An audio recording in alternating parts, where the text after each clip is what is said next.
اللہ تعالیٰ کا ارشاد ہے، اے ایمان والو، تم پر روزہ رکھنا فرض کیا گیا ہے جس طرح تم سے پہلے لوگوں پر روزہ رکھنا فرض کیا گیا تھا۔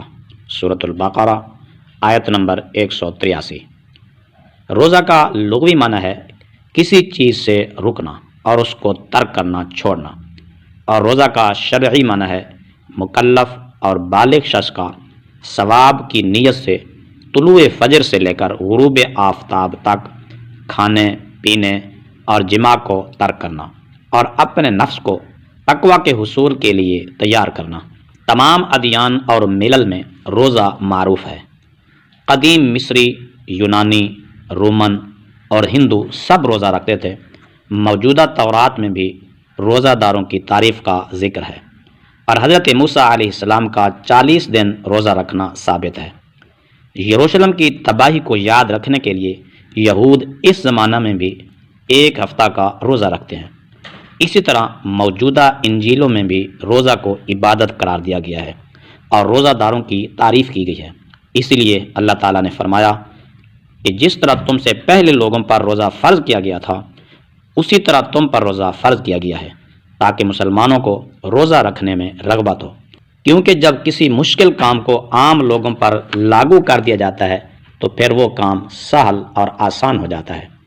علامہ علاء الدین حصکفی علیہ الرحمہ نے لکھا ہے کہ ہجرت کے 1.5 سال اور تحویل قبلہ کے بعد 10 شعبان کو روزہ فرض کیا گیا تھا۔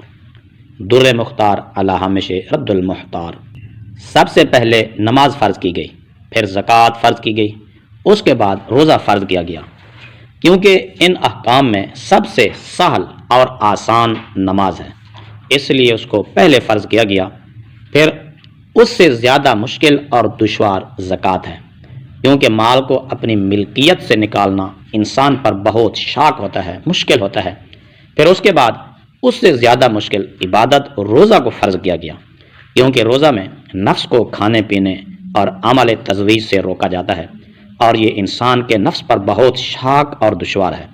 اللہ تعالیٰ نے اپنی حکمت سے بتدریج احکام شرعیہ نازل فرمائے، اور اسی حکمت سے رسول اللہ صلی اللہ علیہ وآلہ وسلم نے ارکان اسلام میں نماز اور زکوٰۃ کے بعد روزہ کا ذکر فرمایا۔